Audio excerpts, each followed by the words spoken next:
बिस्मिल्लाहिर्रहमानिर्रहीम। लाखों करोड़ों दरूद नबी अकरम सल्लल्लाहु अलैहि वसल्लम पर और उनकी आल पर। गंडापुर साहब ने आज एक चैलेंज दिया और उनका ये कहना है कि जितना जोर चाहते हैं आप लगा लें, अगर आप मेरी गवर्नमेंट गिरा सकते हैं तो गिरा लें। उन्होंने कहा जी आप नहीं कर सकते। ये चैलेंज जो है किसको है, क्यों है, कहीं खैबर पख्तूनख्वा की गवर्नमेंट गिर तो नहीं रही?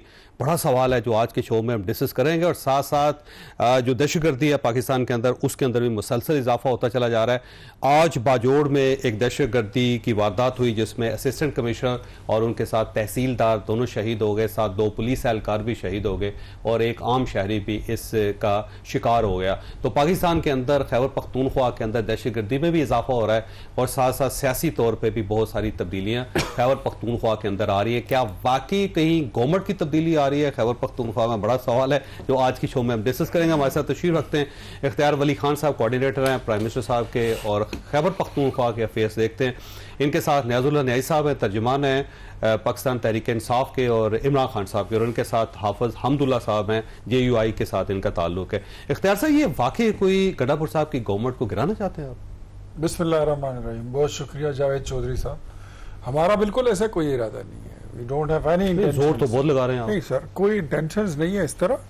हाँ, ये है कि खैबर पख्तूनख्वा में PTI खुद 3 फिक्शंस में तकसीम है। एक धड़ा वो है जो मेरे ख्याल में सिर्फ अली अमीन को मानता है, बाकी वो किसी को नहीं मानता। एक धड़ा वो है जो सिर्फ इमरान खान के साथ कमिटेड है, और एक धड़ा वो है जो इमरान खान की पॉलिसियों से भी तंग है और अली अमीन की पॉलिसियों से भी तंग है। अच्छा। और वो धड़ा काफी ठीक ठाक धड़ा है। और वो धड़ा आपके साथ है? नहीं, मैंने ये अभी नहीं कहा। नहीं, वैसे मैं ये कह रहा हूँ, सवाल है वैसे। हमारे साथ तो अली अमीन भी हो सकता है। अच्छा। आप क्यों कहते हैं कि वो धड़ा हमारे साथ है? कोई भी हो सकता है। नहीं, आपका ख्याल है अली अमीन गंडापुर साहब अपनी कुर्सी को खुद लात मार के आपके साथ आ जाएं? हम सबके साथ खड़े हैं। हम तो वफाक से उनको पैसे देते हैं, सपोर्ट करते हैं, फंड्स देते हैं। हमारी तरफ से तो आज तक कोई ये नहीं कह सकते हमने खैबर पख्तूनख्वा में कोई शरारत की हो, कोई साजिश की हो। हाँ जी, अभी तक हमने कुछ किया हो तो आप बता सकते हैं। हाँ, अच्छी सीटें खा के आप उनकी अभी ताजा नहीं जी जावेद चौधरी साहब, देखिए ये न्याई साहब बैठे हुए हैं। ये नियाजुल्लाह न्याई साहब खुद एक सीनियर वकील हैं। हाफिज हमदुल्ला साहब is a senior spokes person and politician. कानून ये कहता है, इलेक्शन एक्ट 2016-17 के जो रिजर्व सीटें हैं ये मलकियत होती हैं पॉलिटिकल पार्टीज की। तो अगर इन्होंने पॉलिटिकल पार्टी के हिसाब से वहां पर अपनी लिस्ट नहीं दी, if didn't apply then it doesn't exist. आपने अप्लाई नहीं किया, आपकी एलिजिबिलिटी है ही नहीं। चलें, वो तो फैसला हो गया ना, आगे चलेगी सर। तो आप ये ना करें ना, हमने 35 MPs चाहिए, आप तोड़े। मैं वही कह रहा हूं, फिर जाके गवर्नमेंट चाहिए। मैं वही कह रहा हूं। तो हमें जो सीटें मिली है ना, ये हमें ना मिलती। जावेद चौधरी साहब, अगर आप जमात इस्लामी होते तो ये आपको मिलती, अगर आप MQM होते तो आपको मिलती, किसी भी पार्टी को मिलती, लेकिन इंडिपेंडेंट लोगों की ये नहीं थी, उन्हें नहीं मिली। That's it. अब आपने इस मामले में तो 35 इंसाफ लोगों हुआ का, आप बात करें 35 नहीं, total the number we need that is, अगर जो फर्क है तो वो कोई 20-22 लोगों का फर्क आता है। अगर फॉरवर्ड ब्लॉक बन जाए, मैं बताता हूँ, 3 फिक्शंस का मैंने आपको बता दिया। उसमें से कोई एक फिक्शन भी अगर हटता है और इनकी हुकूमत खुद गिर जाती है, हम नहीं गिराएंगे, ना हम गिराएंगे ना हमारा इरादा। अगर गिर गई फिर हुकूमत बनाना जो है और सूबे को चलाना, वो हमारा फर्ज भी है और हमारा। फिर गवर्नमेंट कौन बनाएगा? नून लीग बनाएगी, JUI बनाएगी। वैसे JUI के सबसे ज्यादा सीटें उनको गवर्नमेंट बनानी पड़ेगी। बिल्कुल, अगर सीटें इनकी ज्यादा हैं, सीटें इनकी कम भी हो तो हम उनको बड़ा मानते हैं और उनके लिए हम समझते हैं कि मौलाना साहब के लिए हमारी जमात, हमारी लीडरशिप, हमारी क़ियादत में और तमाम पॉलिटिकल पार्टी। देखिए, मौलाना तक एक मैसेंजर आया था, मौलाना ने साफ इनकार कर दिया, इनकार भी किया और साथ इमरान खान साहब तक मैसेज भी पहुंचाया कि हम नहीं चाहते कि इन हाउस तब्दीली आए, PTI का हक है कि वो वहां पे इक्तदार में रहे। मौलाना ने साफ इनकार कर दी। देखिए, वो ठीक है, सही है। मैं तो ये नहीं कह रहा कि मौलाना साहब ने इनकार किया हो, इकरार किया, वो तो एक अलग बात है। लेकिन बात वहां से शुरू होगी जिस दिन अली अमीन की हुकूमत अपने बोझ तले से नीचे गिर जाए। आपका ख्याल गिरने वाली है? मैंने तो आपको सारी सिचुएशन बता दी कि जो कुर्सी 3 टांगों पे खड़ी हो वो कितनी देर खड़ी रहेगी। अच्छा नहीं साहब, ये मुझे लगता है एक सूबे के अंदर आपकी हुकूमत है वो भी जाने वाली है, क्योंकि अब अली अमीन गंडापुर साहब की जो गुफ्तगू है आप उसको डिसाइफर करें तो आपको ऐसा लगता है कि वो खुद ही कह रहे हैं कि आज जी मेरी गवर्नमेंट की रात है। बिस्मिल्लाहिर्रहमानिर्रहीम। ये तो चौधरी साहब आपका कहना है ना कि हमारी एक सूबे के अंदर हुकूमत है, आप साथ ये भी बता दिए कि दूसरे सूबों से भी हमसे हुकूमत छीनी गई। लोगों ने 8 फरवरी को हुकूमत हमें दी थी, अवाम ने हमें दी थी, और आज आपने अवाम क्यों चीख रही है कि अवाम के नुमाइंदे नहीं, जहाँ 9 रुपये पेट्रोल की कीमत बढ़ा दी गई है, क्योंकि अवामी नुमाइंदे नहीं हैं, फार्म 47 पे बैठे हैं, अवाम का गम ही नहीं है। अब एक अली अमीन गंडापुर एक सूबे में हुकूमत कहते हैं, वो तीसरी टर्म में हम उस सूबे में आ रहे हैं। हमारी कभी भी फ्रिक्शन जो बता रहे हैं, क्योंकि मैं एक और चैनल पे बैठा था तो वहाँ हुज़ैफा ने इस पार्टी से उन्होंने कहा कि हमारे पास ऑप्शन है गिराने का भी। अब एक मैंडेट आप लेके आते हैं लोगों का, और उस भारी मैंडेट के साथ आप हुकूमत कर रहे हैं, और रोज़ाना कोई ना कोई एक वाक़या होता है उसको उछाला जाता है। अभी आपने कोई बात कर दी कि KPK में ये वाक़या हुआ, कल साहिवाल में भी इस तरह वाक़या हुआ है, पंजाब में भी वाक़े होते हैं। क्या इस तरह एट्रीब्यूट किया जाता है कोई इंसिडेंट किसी वज़ीर आला को? वज़ीर आला की स्टेटमेंट मैंने सुनी है, उसने कौन सी गैर कानूनी बात की है? उसने कहा कि मैं आईनी जंग लड़ूंगा, जो हम लड़ते आ रहे हैं। हम तो एक आदमी के खिलाफ 180 झूठे मुकदमात हैं, हम जंग लड़ रहे हैं, हमने ना कोई बैर भागना, ना कोई अदम एतमाद की तहरीक चल रही है उनके खिलाफ, ना किसी जगह फॉरवर्ड ब्लॉक। मैं बताता हूँ, उनको कहने की क्या मैं बताता हूँ सर, जहां आप ये आइन में साथ लेके आए हूँ जिसके अंदर 51 में लिखा है कि प्रपोर्शनल सीट्स, जो अख्तियार साहब ने कहा है ना, सियासी जमात को मिलेंगी। अब ये नहीं है कि वो सीटें उठा के किसी और को माल गनीमत के तौर पे दे दो, इसमें नहीं लिखा, इसमें ये चीज नहीं लिखी कि आप कौन सा फैसला? सुप्रीम कोर्ट ऑफ पाकिस्तान का फैसला है सर। क्या सर मैं आपको बताऊं ना, आइन को रीराइट तो आप नहीं कर सकते, आप आइन को रीराइट कर रहे हैं। कहीं ये नहीं लिखा कि आप सीट उस पार्टी को दे देंगे जिसकी एक सीट भी नहीं है परवेज खट्टक की। तो ये अगर ये कुछ हो सकता है तो आप खदशात में कुछ भी हो सकता है। आप एक पार्टी के पीछे जो लगे हुए हैं, हमें तो ये है ना खदशा कि आपने बजट पास कराते हुए आपने कहा जी आर्टिकल 234 भी और 236 भी हम इमरजेंसी लगा देंगे। तो ये चीज़ें क्यों हो रही हैं? मुल्क में आपको कोई आइन तो नजर नहीं आ रहा, कोई कानून तो नजर नहीं आ रहा, आपने एक आदमी के डर से अमेंडमेंट करते करते ये डॉक्यूमेंट है जिसने रियासत को जोड़ के रखा हुआ है। आपने 26वीं तरमीम से क्या किया है? आइन के बेसिक स्ट्रक्चर को, इसमें लिखा है, हमदुल्ला साहब तो पुराने पार्लियामेंटेरियन है, कि आप आइन के बेसिक स्ट्रक्चर को नहीं छोड़ते थे, which is mandated by the constitution. 26वीं तरमीम आपकी मर्जी से, मौलाना फजलुर रहमान साहब के वोटों से वो हुई है। सर मैं बताता हूं, उसमें अदलिया की आजादी को इस तरह नहीं है कि आप अदलिया की आजादी को बेसिक स्ट्रक्चर को अंडरमाइन कर दें। कोई भी ये नहीं कहता कि अदलिया एक आपकी, मेरी भी, अख्तियार साहब की भी, सबकी एक उम्मीद है अदलिया। कल ये वक्त हर किसी पे हो सकता है। हमें पता है कि हम जाके रिलीव, ये मौलाना साहब ने भी कहा कि अदलिया पे हमारी है यकीन कि अदलिया ही तहफ़्फ़ुज़ कर सकती है। तो उसका तहफ़्फ़ुज़, मैं एक मिनट में अपनी बारी ले लिया, मैं बारी नहीं ले रहा हूँ। मुझे सिर्फ वो साकिब निसार की काल याद आ गई जो उन्होंने शौकत अजीज सिद्दीकी को की थी कि अगर आपने मरियम नवाज और नवाज शरीफ को डिस्क्वालीफाई नहीं किया तो हमारी 2 साल की मेहनत जाया हो। सर शौकत वो भी एक, अच्छा मैं बताता हूँ, शौकत सिद्दीकी साहब वो इनकलाबी जिसने, शौकत सिद्दीकी साहब ने कल वोट किसको दिया है? उसको मैं शौकत सिद्दीकी का किसको दिया सर? आपको नहीं पता? नहीं सर मैं आपसे पूछ रहा हूं। नहीं वैसे आपको नहीं पता सर? मुझे नहीं पता। जिसने कहा होगा उधर दिया गया है। सर किसको वोट दिया उन्होंने? ये दिया है इस्लामाबाद हाई कोर्ट के जस्टिस को नहीं दिया, जस्टिस सरफराज डोगर को। और आप देखें कि बाकी सब ने भी दिया ना, वोट लिए उन्होंने। मैं बताता हूँ, अपील पेंडिंग है 5 जजेस की, आपने उसको लेके भी आए और उसके अपॉइंटमेंट भी सदर ने कर दी। ये कहाँ कानून, यानी आपने आईन कानून को बिल्कुल कहीं नहीं छोड़ा, और आप क्या कर सकते हैं? अच्छा हफ्सा ये फरमाइएगा, ये वाकई खैबर पख्तूनख्वा की गवर्नमेंट जारी है, गंडापुर साहब की सीट खतरे में है, और मौलाना ने गंडापुर साहब के खिलाफ वोट देने या उस तहरीक का हिस्सा बनने से इनकार कर दिया? बिस्मिल्लाहिर्रहमानिर्रहीम। बहुत शुक्रिया चौधरी साहब। देखिए चौधरी साहब, बात यह है कि मैंने भी कल में आया हूँ, मीडिया पर यही देखा और सुना कि मौलाना साहब के पास PTI की वफ़द आई थी और यही दरख्वास्त करने आए थे वो कि मौलाना साहब आप खैबर पख्तूनख्वा की तहरीक अदमी जमात में हिस्सा न बने और हुकूमत में आपका किरदार नहीं होना चाहिए। तो मीडिया पर मौलाना साहब का जवाब यही था कि मैं खैबर पख्तूनख्वा की हुकूमत गिराने में और तहरीक आदमी जमात का हिस्सा बनने में कोई दिलचस्पी नहीं रखता हूँ, क्योंकि मैं इन पूरी असम्बली को, पूरे सिस्टम को मैं जेली और दांजी ज़्यादा समझता हूँ। ये बात तो आपको भी मालूम है और पूरी कौम को मालूम है। जहाँ तक खैबर पख्तूनख्वा की हुकूमत गिराने की बात है, जैसे कि अभी आपने अलीमन गंडापुर साहब का प्रेस कॉन्फ्रेंस दिखाया, जो वो कहते हैं कि मैं मजबूत हूँ और मेरी कुर्सी मजबूत है, कहने का मकसद यही था। तो ख़तरा किससे है? किससे से खतरा है? सवाल ये है इख्तियार वली साहब जो है, इनकी पार्टी में भी PMLN की पार्टी में जो मेरी मालूमात है, हो सकता है मैं गलत हूँ, PMLN की पार्टी में कुछ इनकी शख्सियात ऐसी हैं जो मेरे ख्याल उसमें वफाकी वज़रा भी शामिल है, ऐसी हैं कि वो खैबर पख्तूनख्वा में PTI की हुकूमत की तब्दीली चाहते हैं।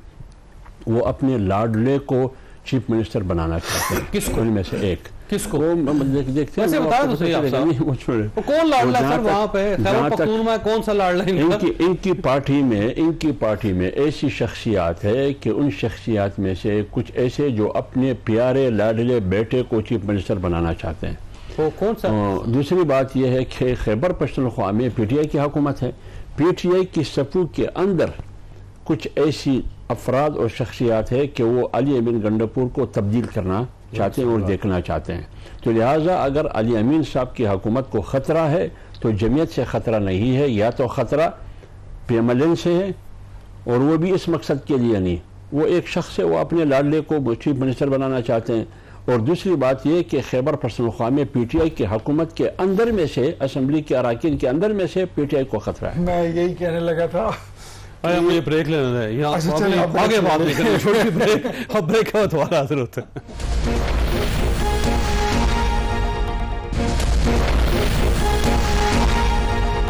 प्रोग्राम में दोबारा खुशामदीद। वैसे हाफिज साहब, ये जो आपने सिनेरियो क्रिएट किया है कि पाकिस्तान मुस्लिम लीग नून चाहती है और साथ साथ पाकिस्तान तहरीक इंसाफ के अंदर से लोग चाहते हैं गंडापुर साहब को फारिग कर दिया जाए, और अब तो कुछ लोग ये भी कह रहे हैं कि इमरान खान साहब भी चाहते हैं कि गंडापुर साहब को। मैं एक तस्वीर कर लूँ, एक तस्वीर मैंने बात की कि PMLN के कुछ शख्सियात ऐसे हैं कि वो अपने घर और अपने ख़ानदान के किसी शख्स को चीफ मिनिस्टर बनाना चाहते हैं। मैंने बेटे का नाम लिया, भाई भी हो सकता है। मेरा ये लफ्ज़ शख्सियत बता रहे हैं, शख्सियात नहीं। इस पे मैं ही बता दूंगा। वैसे अमीर मुकाम साहब की मैं बात कर रहे हैं, आप ऐसे इतने सादे ना बने आप साहब लेकिन अमीर मुकाम साहब तो बेचारे यहाँ वफाक में बैठे हुए हैं जी, वो क्यों करेंगे?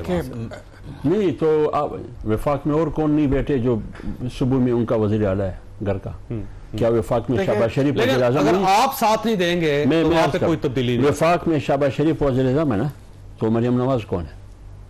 तो ये मुमकिन है इसमें भी, पाकिस्तान की सियासत में ये कुछ अगर आप लोग साथ नहीं देंगे तो वहाँ गवर्नमेंट तब्दील नहीं हो सकती। नहीं तो जमीयत उलमा इस्लाम ने जो मौलाना साहब की बात मैंने सुनी है मीडिया पर, वो तो यही है कि हम इसका हिस्सा नहीं। लेकिन अगर चीफ मिनिस्टर आपका बन जाए तो ठीक है ना? नहीं, मेरे ख्याल में इस वक्त हुकूमत में जाना या चीफ मिनिस्टर बनना, ये अपने खैबर पख्तूनख्वा से अपनी सियासत का जनाजा निकालने की मुतराजिफ है।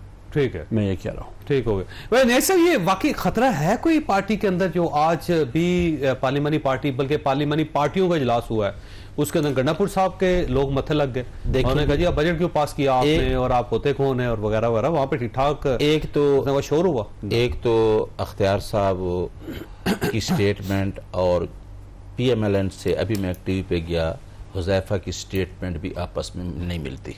उन्होंने कहा कि हमारे पास ऑप्शन भी हुकूमत गिराने का और PTI के अंदर नहीं। अच्छा, दूसरा है कि अंदर फॉरवर्ड ब्लॉक भी बन रहा है, जिस तरह अब्दुल्ला साहब ने कहा। तो इन खदशात की वजह से, अगर जो भी खदशात थे, आपने अली अमीन गंडापुर साहब की स्टेटमेंट सुन ली और आज आपको अलामिया भी आ गया चेयरमैन प्रेसिडेंट का कि देखिए पार्टियों के अंदर डिफरेंस ऑफ ओपिनियन होते हैं। उन्होंने कहा हम मुतहिद हैं और ये जो खौफ है वो एक बंदे का है, इसके लिए ये सारा कुछ कर रहे हैं, आईन में तब्दीलियां करना, इलेक्शन एक्ट में तब्दीलियां करना, जिसके साथ इमरान खान का। खौफ है बस। लेकिन इमरान खान साहब तो जेल में बैठे हुए जी, क्या खौफ? इसके बावजूद भी खौफ है।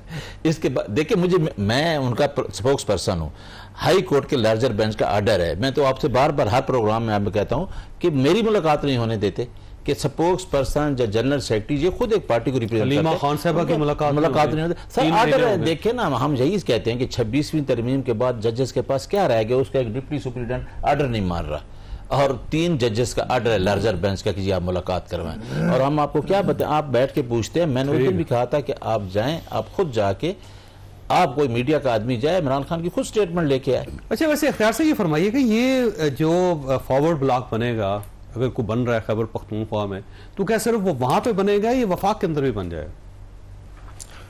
अच्छा, मैं जो आपको बताया ना कि 3 फिक्शंस हैं, तो फिक्शन सूबों में तभी जाते हैं जब सेंटर में उसका वजूद होता है। धड़ेबंदी सूबों में, जिलों में, तहसीलों में, नीचे लेवल पे तक चली जाती है अगर मरकज में हो, तो डेफिनेटली इट एग्जिस्ट। एक पूरा ग्रुप यहाँ पे वफाक में आपके साथ मिला हुआ है। मैं फिर कहता हूँ मौलाना साहब, हाफिज अब्दुल्ला साहब मुझसे ज्यादा जिम्मेदार हैं अपनी जमात के बारे में। वो जो बात कहते हैं वो ज्यादा ऑथेंटिक होगी, इसमें कोई शक नहीं है। लेकिन when it comes to the Khyber Pakhtunkhwa की जो हालात हैं, जहां पर आपने स्वात जैसे वाकयात देखे, उससे पहले कोहिस्तान जैसे वाकयात देखे, जहां पर आपने फाइनेंशियल इमरजेंसी के बहुत सारी चीजें आपने देख ली कि आपके सामने एक एक जिले से 200 अरब रुपए जाली चेकों से निकाल दिए जाते हैं। यस, कोहिस्तान, ये कोहिस्तान की बात कर रहे हैं। एक एक जिले से 50-50 अरब रुपए जाली चेकों से निकाल दिए जाते हैं। तो ये लेकिन ये पहला चीफ मिनिस्टर जो था ना, हाँ, उनका है, ये गंडापुर साहब के दौर की कहानी नहीं है। मैं आपको बताता हूँ, ये आप निकाल लेना 2013 से, यकीन करें कि इस मुल्क के जो मुझे कोई इदारा अगर अच्छा नहीं लगता, जिनको मैं कहता हूं कि they are sick and poor with their performance, that is NAB. अगर नैब ने अपना काम खैबर पख्तूनख्वा में सही मानों में शुरू किया ना, यकीन करें इनको कहीं और जाने की जरूरत। पंजाब में किया था ना नैब ने, क्या हुआ सर? मैं आता हूं सर, कराची में, सिंध में किया था ना, क्या नतीजा निकला? हम कोर इशू से साइड पे जाए। अब we don't have any intentions, मैंने आपको बता दिया, और मैं इनको दोबारा रीअश्योर करता हूं, हम आपकी हुकूमत नहीं गिराएंगे, लेकिन आपकी हुकूमत आपसे संभल नहीं रही है, चली जाएगी गवर्नमेंट। ये इनकी हुकूमत गिरेगी। कब तक? ये अपने बोझ से गिरे, ये मैं नहीं कह सकता। It may takes a month और सो, 2 और सो, यानी 1-2 महीने की बात। मैं नहीं कहता कि मतलब क्या टाइम इसको मिलेगा, यानी 1-2 महीने से ज्यादा टाइम नहीं दे रहे आप। Things are not good and ये इनसे संभाली नहीं जा रही है। अगर हुकूमत गिर गई, ठीक ठाक चल रही है उनकी, मैं बड़े मजे, मसला ही नहीं, मैं आपको बहुत, हाँ जी, क्यों नहीं, मां सदके जी, इतनी चंगी नहीं, क्या मसला वहां पर? बताता हूं सर जी, डैम वहां बन रहे हैं, सड़कें वहां पे बन रही है, अस्पताल वहां पे बन रहे हैं, स्कूल वहां बन रहे हैं, यूनिवर्सिटियां वहां बन रही हैं, बजट वहां पे है। अब इसको यूं बोलिए 220 स्कूल वहां पे बन रहे हैं जिसके लिए 12,000 रुपए बजट रखा जाता है। 4 यूनिवर्सिटियां बनाई जा रही हैं जिसके लिए 25,000 रुपए का बजट रखा जा रहा है।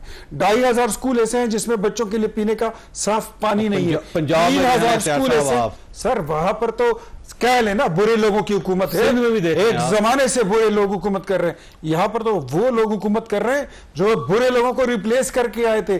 तीसरी असेंबली है और 90 दिन में इनकलाब लाने वाले लोग हैं, उनकी बात करें। सर मैं बात हूं अपनी कोर इशू पे, मुझे उस पर कंप्लीट करने दे, आपको मजा आएगा। हुकूमत अगर इनसे संभाली नहीं गई तो इनकी हुकूमत गिरेगी, धड़ाम से गिरेगी। और 1-2 महीने उस वक्त मैं वक्त का मैं कुछ नहीं कह सकता कि कब, शायद 24 घंटे में हो जाए, शायद इतने। लेकिन अगर मौलाना हो आपको सपोर्ट नहीं करेंगे, आप गवर्नमेंट नहीं बना सकेंगे, वहां पे एक लंबी केयर टेकर गवर्नमेंट हो जाएगी, वही आपके हाथ कुछ आएगा ना मौलाना आपके, और वहां पे 4 साल मौलाना साहब एग्री करते हैं कि वहां पर सूबे को बचाना है, इसकी किस्मत को बचाना है, डुबोने से बचाना है, तो हम कोलिशन भी बना सकते हैं। अगर मौलाना साहब, मैं कह रहा हूं, लेट मी कंप्लीट, अगर नहीं मानते तो हम इस बात पे भी इत्तेहाद कर सकते हैं कि हुकूमत बनाओ, असेंबली तोड़ो और वहां पे दोबारा इलेक्शन करा। क्या बात है जी हाफ साहब, ये तो बड़ा बात है। आखिरी बात की मैं थोड़ा वजाहत करूं, सूबे को बचाना चाहते हैं या मुल्क को बचाना चाहते हैं तो उसका रास्ता ये है कि जो है को हुकूमत में आना चाहिए, यही बात है ना।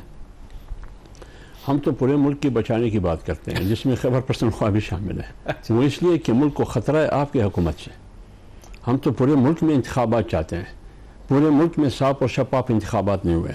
18 फरवरी का इलेक्शन तो इलेक्शन नहीं था, वो तो ऑक्शन था। एक होता है सिलेक्शन 8 फरवरी का, 8 फरवरी 2024 का इलेक्शन, ये इलेक्शन नहीं था, सिलेक्शन भी नहीं था, ये ऑक्शन था। इसलिए हम कहते हैं कि अगर खैबर पख्तूनख्वा में भी खैबर पख्तूनख्वा में भी धांधली हुई, हम ये कहते हैं पीटीआई तो जेन्युइन पार्टी है, वहां पे सही जेन्युइन जीती हुई है सर। देखिए फेज 7 के लिए उनको हुकूमत दी गई है ना, जेन्युइनली नहीं जीते वो। बात ये है कि नहीं जीते मेरे भाई नाराज ना हो। नहीं हो रहा। तो ये मौलाना साहब ने सामने जवाब तो मैं पीटीआई की क़यादत आई थी, सामने मौलाना साहब ने कहा कि खैबर पख्तूनख्वा में आपके लिए धांधली हुई मेरे खिलाफ। तो इसलिए हम पूरे मुल्क में इंतखाबात चाहते हैं। हम पंजाब में भी इंतखाबात चाहते हैं, हम बलूचिस्तान में भी इंतखाबात चाहते हैं, हम सिंध में भी चाहते हैं, हम खैबर में भी चाहते हैं, हम पूरे मुल्क में इंतखाबात चाहते हैं। 8 फरवरी को इलेक्शन नहीं हुआ है, वो ऑक्शन था। ये है हमारा। हाँ, अगर आप मुल्क को और सूबे को बचाना चाहते हैं, यहाँ तो मुल्क आप खुद देखिए मुल्क की मईशत कहाँ खड़ी है। अब तो बहुत इंप्रूव हो रही है आप साहब। नहीं तो सर बहुत अच्छा बेहतरी आ रही है सर। नहीं, मेरी बात मेरी बात सुनिए ना। अब ये खामखाब टेक्निकल बातें हम करते हैं, 2 दुनी 4, 4 दुनी 8, 5 दुनी 10 ये बातें हम करते हैं। इससे तो आज स्टॉक एक्सचेंज देखें, रिकॉर्ड कायम कर दिया, 1,30,000 को अबूर कर गई, क्रॉस कर गई, कभी पाकिस्तान में हुआ ही नहीं था। मैं एक सवाल उठाता हूँ। सवाल ये है, पाकिस्तान खसारे में, पाकिस्तान का हर इदारा खसारे में, लेकिन इदारों में जो लोग बैठे हैं, सियासी अशराफिया या गैर सियासी अशराफिया, सिविल ब्यूरोक्रेसी हो या मिलिट्री ब्यूरोक्रेसी, वो क्यों खसारे में नहीं है? वो तो खसारे में नहीं है, उसके बैंक बैलेंस तो बढ़ रहे हैं। आप खुद अंदाजा लगाए, वजीर आजम, स्पीकर, चेयरमैन वगैरह, इसकी तनख्वाह में कितना इजाफा किया गया? 600% इजाफा। और एक आम मजदूर की मुलाजिम की तनख्वाह में कितना इजाफा है? और सेनेटर्स की तनख्वाह में भी इजाफा हुआ है, उसको आपने एक्सेप्ट किया?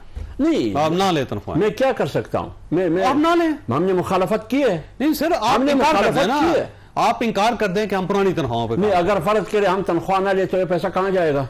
खजाने में जाएगा। खजाना कहाँ जाएगा? खजाना सरकार में जाएगा। नहीं, पुल बन जाएगा, मुफ्त डीजल, मुफ्त पेट्रोल, मुफ्त टेलीफोन, मुफ्त गैस, मुफ्त बिजली, उसमें जाएगा। कम से कम मैं तो एक गरीब को एक जोड़ा कपड़ा दे सकता हूँ। ये बिल्कुल ऐसे जैसे वो कहे ना कि चोरी तो हो ही जानी, चले हमने भी ले ली। नहीं चलो वो ब्रेक लेते, छोटी ब्रेक की क्या, ब्रेक के बाद दोबारा जरूरत।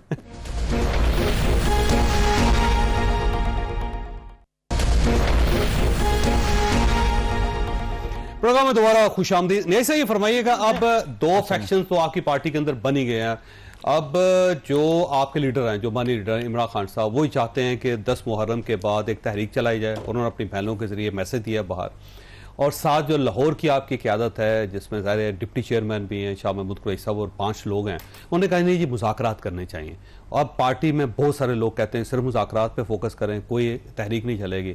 कुछ लोग कह रहे हैं जी खान ने कह दिया तहरीक चलेगी। तो वहाँ पे डिवाइड तो अब आपको नज़र आ रही है वाज़ेह तौर पर। देखिए, मैं एक बात करना चाहता हूँ कि अगर ये कहते हैं कि हमारी हुकूमत भी बड़ी मजबूत है, अब हम 2/3 मेजॉरिटी भी ले गए हैं सुप्रीम कोर्ट के आर्डर से, फिर इनको खौफ किस बात का कि जी चौधरी निसार के थ्रू भी पूरी कोशिश कर रहे हैं कि खान कोई ना कोई बात मान जाए। ठीक है, तो मेरी बात सुन निसार साहब को जेल भेज रहे हैं। ये आपका मीडिया यही चला रहा है ना, आप मुझे तो मुलाकात ही नहीं दे रहे ना। यानी खान से फिर क्या खतरा है? दूसरी बात है कि अगर हमारी ये जो कह रहे हैं कि हमारी गवर्नमेंट बड़ी स्टेबल है, KPK की हुकूमत का तो गिला किया जा रहा है। अभी कल की बात है जो हमदुल्ला साहब ने कहा ना, बड़ी अच्छी बात की है कि आपने बजट के बाद कल 9 रुपए पेट्रोल बढ़ा दिया। हम 1 रुपया बढ़ाते थे ना, या थोड़ा सा डॉलर ऊपर थे, बड़ी चीखें निकलती थी। 9 रुपए पेट्रोल बढ़ा दिया है। फर्क किसको पड़ेगा? 14 मरतबा आपके दौर में बढ़ा है। अच्छा, सुन लेना सर, कितना बड़ा है और कितना अब कहाँ पे गया है? अब ये है, ये कहते हैं कि जी हमारी गवर्नमेंट बड़ी स्टेबल है, जहां पे एक जज 26 लाख रुपए पे और पर्क्स में कितने पैसे ले रहा है। ये वो कौम है। हम तो इमरान खान तो उस कौम की बात करता है ना कि भाई एक सर इमरान खान के दौर में 2 बड़ी थी जजेस। सर उस बात अभी मैं अभी की बात कर रहा हूँ, बात सुन ले। अगर आप ये नहीं, मैं उस पर आता हूँ। इमरान खान की गवर्नमेंट में आपकी एक्सपोर्ट बढ़ी, आप ये बता दें पूरी कोशिश करी पंजाब गवर्नमेंट के हम इमरान खान के ग्राफ पे जाएं। कल भी मैं मीडिया पे 2 इंटरव्यू सुन रहा था, नून लीग के लोग थे, उन्होंने कहा कि जी हेल्थ कार्ड पे जो हमें फायदा हुआ है वो हुआ है। अब पंजाब गवर्नमेंट लोग कह रहे हैं कि पहले दिन दे के आप कह रहे हैं दवाइयां खुद जाके लो अपने पैसों से, सिर्फ वो टिक टाक और शो है। अब आप कंपैरिजन कर रहे हैं किस गवर्नमेंट की, हमारी गवर्नमेंट को अगर तोड़ने जा रहे हैं या कोई थ्रेट कर रहे हैं, इनको तो मजे, इनकी तो गवर्नमेंट ही कोई नहीं है ना, ये तो बैठे हैं किसी के कहने पे, इनके पास तो मैंडेट ही नहीं है। जब अवाम का मैंडेट ना हो तो किसी की जो गवर्नमेंट जिनकी बनी अवाम उसको तोड़ने के लिए ये तैयार है, इनके पास कोई मैंडेट नहीं है। ये आपकी पार्टी तगड़ी है, पक्की है, पूरे पाकिस्तान में पूरे कोई फ्रैक्शन नहीं है उसके अंदर। मुझे बता दे, चलो ये तो मेरी अख्तियार साहब से कोई लड़ाई नहीं है ना, आप सिंध में बता दें कौन जीता है, आप बता दें जावेद साहब। वैसे कौन जीता है अख्तियार साहब? पाकिस्तान पीपल्स पार्टी जीती है। आप ना देगा भाई, वो खुद बैठ के कह के गए हैं कि भाई ये किन की सीटें थी और किन को दी गई। अख्तियार साहब ये तो हमने अल्लाह को जान देनी है ना, अगर जान अल्लाह को देनी है तो फिर यहाँ भी दे दे जरा, बताइए 2018 में ऑक्शन किसका था? मैं 18 का इलेक्शन ये नहीं था ना। आप तो अख्तियार साहब आप 1 बजे इलेक्शन हार चुके थे, फॉर्म 45 मेरे पास है, इस्लामाबाद के एक जज ने कोशिश की, उस गरीब के साथ क्या हुआ है, ठीक है ना। हम तो सीटें अपनी बारी में बोल लेता हूं, जो सीटें हमारी थी, मैं वही कह रहा हूं ना कि एक बंदे को आपने अंदर ही बंद कर दिया, सीटें भी ले ली, रिजर्व सीटें जो आपकी बनती नहीं वो भी ले ली, और आईन को इसको खराब करते जा रहे हैं। इन्होंने कैसे ले ली? सुप्रीम कोर्ट ऑफ पाकिस्तान ने फैसला किया, बेनिफिशियरी मैं कह रहा हूं सुप्रीम कोर्ट आपके बारे में फैसला कर देती है, आपके हाथ में सर वो सुप्रीम कोर्ट ने तो ये कहा है कि जो सीटें इनकी बनती हैं अकॉर्डिंग टू जो फॉर्म लिखे हैं वो इनकी सीटें। देखिए आपकी गलती है ना सर, आप इस तरह किया कि आप सुनी इताअत को। सर गलती तो हमारी ये थी और रात को पेशावर हाई कोर्ट से आप जीते हुए हैं, पेशावर हाई कोर्ट मेरे हाथ में फैसला करता है। साहब जो है नहीं, मैं कंप्लीट इसके बाद बारी दे दें। पेशावर हाई कोर्ट हमारे हक में फैसला करता है, वो कोई पीटीआई के जज तो नहीं है। उस गरीब को कल वो इजाज अनवर इंतहाई नेक और ऑनेस्ट आदमी है, उसको उस दौर से निकाल दिया गया है चीफ जस्टिस बनने की।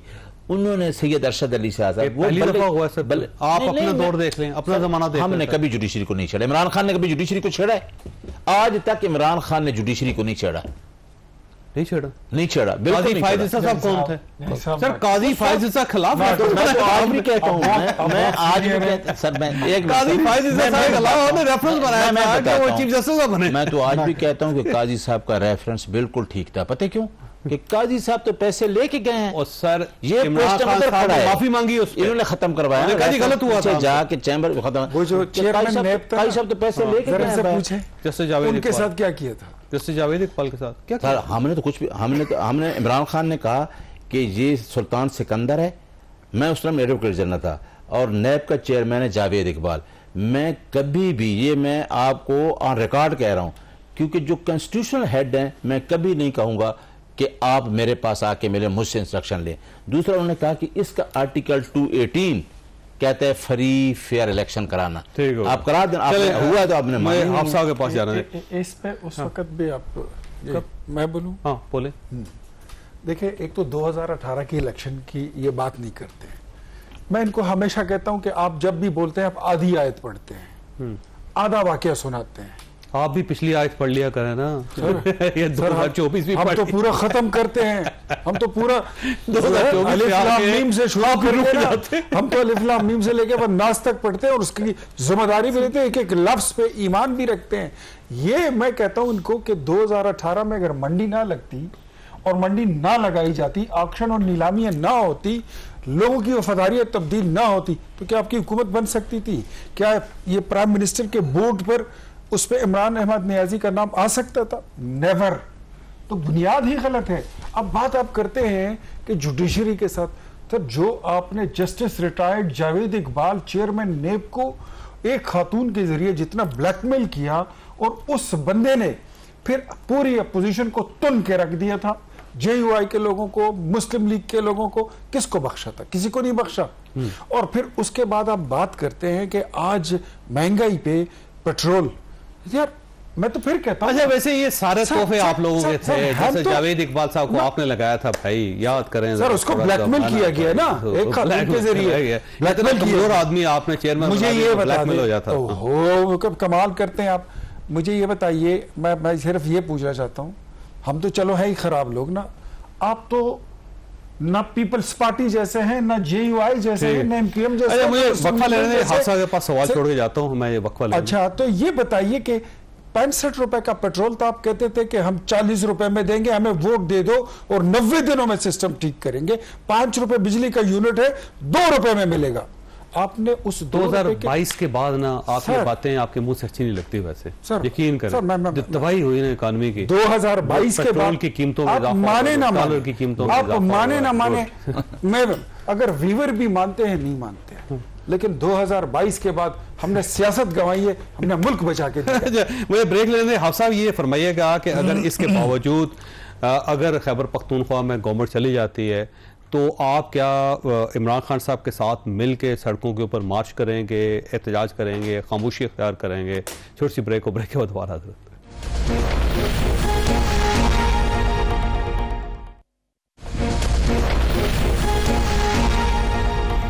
प्रोग्राम में दोबारा खुशामदीद। आपसे ये फरमाइए, अगर गवर्नमेंट गिर जाती है तो क्या फिर आप इमरान खान साहब के साथ मिल के, गंडापुर साहब के साथ मिल के एहतजाज करेंगे? और गंडापुर साहब को आप एक आंख नहीं भाते और आप भी उनको पसंद नहीं करते, ये ज़हन में रखें आप। नहीं, देखिए चौधरी साहब, बात यह है, अगर आज की बात है, आप तो कल की बात करते हैं और मफरूज़े की बुनियाद पर करते हैं। तो कल का मफरूज़ा है, अगर उनकी हुकूमत गिर जाती है, पता नहीं गिरेगी नहीं गिरेगी, अगर गिरेगी तो कौन साजिश करेगा उनकी हुकूमत गिराने में, किरदार किसका होगा? जमीयत उलमा इस्लाम का इस वक्त फैसला तो यही है, 19-20 अप्रैल जो हमारे जनरल कौंसल का इजलास हुआ है, जो सबसे मजबूत इदारा है मेरी पार्टी की, उनका फैसला ये है कि हम न हुकूमती इत्तेहाद का हिस्सा बनेंगे, न अपोजिशन इत्तेहाद का हिस्सा बनेंगे। हम तनहा जमीयत उलमा इस्लाम के प्लेटफार्म से अपना एहतजाज जारी रखेंगे। फ़िलहाल तो फैसला ये है, अगर हुकूमत गिर जाती है कल और पीटीआई सड़कों पर निकलती है, फिर जमीयत उलमा इस्लाम की पोजीशन क्या होगी, मेरे ख्याल में ये उसी वक्त पर छोड़ दें। ठीक हो, लेकिन अब देखें, इनडायरेक्टली आप गंडापुर साहब को सपोर्ट कर रहे हैं और उन गंडापुर साहब को सपोर्ट कर रहे हैं जो मौलाना फजलुर रहमान साहब के साथ खुश नहीं है। और इवन जब इमरान खान साहब के साथ आपके मुज़ाकरा चल रहे थे, मामला चल, उस वक्त भी गंडापुर साहब मौलाना के खिलाफ तकरीरें किया करते थे और बयान दिया करते थे, अगर आपको याद हो। देखिए, मेरे ख्याल में ये जो हुकूमत, मौजूदा हुकूमत है, जिसके बारे में हमारे खदशात है 8 फरवरी के इलेक्शन के बारे में, और अगर ये हुकूमत गिर जाती है तो ये गुनाह है जिसमें लिज्जत नहीं है। इसकी हुकूमत में भी कोई लिज्जत नहीं है, उसके गिराने में भी कोई लिज्जत नहीं है। खाम में कहूँ इसमें अपने आप को टांग अड़ाई करो, ये सपोर्ट नहीं है। क्यों सपोर्ट नहीं है? इसलिए अगर आप खामोश रहते तो वहां पे केयर टेकर गवर्नमेंट बन जाएगी और वो केयर टेकर गवर्नमेंट बड़ी लंबी हो गई, या फिर गवर्नर राज लग जाएगा। पाकिस्तान में देखिए, इलेक्शन से पहले मुझे पता था कि पाकिस्तान में क्या होने वाला है। मैंने पार्टी की मीटिंगों में भी यही बात की है। जब इलेक्शन नहीं हुआ था, केयर टेकर हुकूमत थी। मैंने कहा सिंध में पीपल्स पार्टी की हुकूमत होगी, बलूचिस्तान में पीपल्स पार्टी की हुकूमत होगी, मुस्लिम लीग उसके पार्टनर होगी, विफाक में PMLN की हुकूमत होगी और PPP सपोर्ट करेगी, पंजाब में PMLN की हुकूमत होगी, खैबर पख्तूनख्वा में PTI की हुकूमत होगी। यह इलेक्शन से 3 महीने पहले मुझे पता था। उसी तरह हुआ या नहीं हुआ? नहीं, ये तो आपकी सियासी बसीरत है ना। देखिए, ये किसने किया तो हमें अंदाजा है यार, अभी तो बसीरत का है, सब चीजें दिखाई दे रहा है। बसीरत बता नहीं रही कि 2 महीने बाद के। तो अब आता हूँ असल बात पर। तो आप बताइए, खैबर पख्तूनख्वा की हुकूमत बगैर NOC की बनती है? इस शक्ल में जो अभी बनी है, बगैर NOC की बनती है। और NOC सामने NOC लिए तो अगर वो लोग जाने दे NOC वाले लोग, मैं आ रहा हूँ, अगर वो लोग जिन लोगों ने खैबर पख्तूनख्वा में PTI हुकूमत बनाने की NOC दी है, अगर वो अपने NOC से विड्रॉ हो जाए तो यह हुकूमत हफ्तों में नहीं, घंटों में गिर जाएगी। चले जी, ले जी, वो तो गई गवर्नमेंट। अच्छा, मौलाना कह रहे हैं, मैं मौलाना की पार्टी कह रही है। हाँ, मैं आपको एक क्वेश्चन जो आपने पीछे लगे, छोटा सा जवाब रह गया, मुझसे मिस हो गया आपका क्वेश्चन। एक आपने कहा कि खान साहब ने कोई प्रोटेस्ट का कहा है 10 मुहर्रम के बाद, क्योंकि इस दफ़ा जो मीटिंग हुई खान साहब की 2 बहनों की, वो हुई 15 मिनट की, और जो चौधरी ज़हीर वकील थे उसको 1 मिनट दिया गया। तो बहर जो पैगाम आया वो यही आया कि मुहर्रम के बाद जो पार्टी है, हमारे पास और कोई ऑप्शन नहीं है, क्योंकि मुल्क में ना आइन है ना कानून है, सीटें जिस तरीके छीनी जा रही हैं, तो आप पीसफुल प्रोटेस्ट जो हमें आइन इजाज़त देता है, हम डेट, क्योंकि चीफ पैटर्न है, वो जो डेट देगा हमने उस डेट के मुताबिक करना है। दूसरी बात है कि आप कहें कि अमीन गंडापुर की हुकूमत का, अगर हुकूमत की प्रोग्रेस पे आ जाएं, एक प्रोग्राम रख लें, अख्तियार वली साहब भी हूँ, हमदुल्ला साहब भी हूँ, मैं भी हूँ, मैं रिपोर्ट हमने खान साहब को पेश की, मैं रिपोर्ट KPK की लाऊंगा। अच्छा, मैं केपीके की मैं बताता हूँ ना, नहीं मेरे पास तो फैक्ट्स एंड फिगर, मैं बात तो नहीं कर दी कि पंजाब में जो आज एक खबर जो पंजाब में हो रहा है, गंडापुर साहब ने 11 करोड़ रुपए के बिस्किट खा गए। मैं सर वो तो आप पंजाब में देखे तो आप उधर खबर कल पता क्या है कि पंजाब नहीं खबर गलत, अब खबर गलत है ना, नहीं खबर जो पंजाब की आई है खरबों वाली, अच्छा सुन तो लेना, ये तो सोशल मीडिया है। अच्छा मैं वह कह रहा हूँ ना कि हमारा कोई कागज बिस्किट वाली बात है। अच्छा सर सुन लें, ये ले आए अपनी सालाना रिपोर्ट हमने पेश की है, मैंने करवाई है, मुझे पता है कि वहां कितना। सर एक बात मैं आपको बताऊं, ये केपीके से बैठे हैं दोनों लोग, मुझ पे एक क्वेश्चन हुआ कि केपीके में हुकूमत क्यों आई, हाँ बलूचिस्तान सारी अच्छा बलूचिस्तान मैं जो केपीके वह सूबा है जो डिलीवरेंस पे वोट देता है, पंजाब की तरह नहीं है, आप डिलीवर करते हैं तो वोट देते हैं। एक दफा एएनपी की हुकूमत आई, खत्म हुई, एक दफा मौलाना साहब की हुकूमत, मेरी बात तो सर सुन लेना, पीटीआई ने डिलीवर किया तो तीसरी दफा वो लोग ये उधर कोई थोड़े से आपकी बात नहीं, उधर कोई थोड़े से बोला नहीं हाफिज साहब मैं देखे ना नहीं देते सर, लोग बड़े लोग जो वोट देते हैं। अब आपकी बात केपीके में मुझे बता दें अख्तियार साहब कि आपने कब जब डिलीवर नहीं किया वोट मिला है? हमने डिलीवर किया है तो वोट मिला है। आप केपीके के मैं गांव में आप एक गांव में जाएं, आप एक गांव में जाएं, चीफ मिनिस्टर बनाया, डिलीवर किया चीफ मिनिस्टर बनाया, महमूद खान ने डिलीवर किया चीफ मिनिस्टर बनाया। अच्छा उसके बाद भी वोट मिले, बात करें अब हम रोने शुरू हो जाएंगे, ये रुलाएंगे हमें। ये जो हुकूमत हमारी है ना, ये बकायदा कोई किसी फुटिंग पे खड़ी को डिलीवर किया था हुकूमत, लोग नहीं देते वोट, वैसे लोगों के काम नहीं दो चीजें रह गई है, वो खत्म हो गया। एक तो देखें हाफिज साहब हमारे बड़े हैं, उन्होंने बात की ऑक्शन की, तो अगर ये पीडीएम की पहली गवर्नमेंट थी या उसके बाद निगरान हुकूमत थी तो खैबर पख्तूनख्वा में गवर्नर आपका था और मोस्टली 90% जो कैबिनेट थी वो उन्होंने बनाई, और पहला सूबा है जिसके अंदर पूरी कैबिनेट को दोबारा डिसॉल्व किया गया, उसकी रिकंस्ट्रक्शन हुई। एक नंबर 2 तो मतलब आप ये ना कहे अगर वो ऑक्शन था तो उस ऑक्शन में वक्त खत्म हो गया। ख्वाजा आपने गुफ्तगू सुनी, फैसला आपने खुद करना है, लेकिन आखिर में मैं प्रोटेस्ट करूंगा। मेरा नहीं ख्याल कि कोई शख्स 11 करोड़ रुपए के बिस्किट खा सकता है, लिहाजा ये खबर गलत है। अल्लाह ताला आप और आपके अहले खाना को हर किसी मुसीबत से महफूज रखे। अल्लाह हाफिज़ एंड पाकिस्तान जिंदाबाद।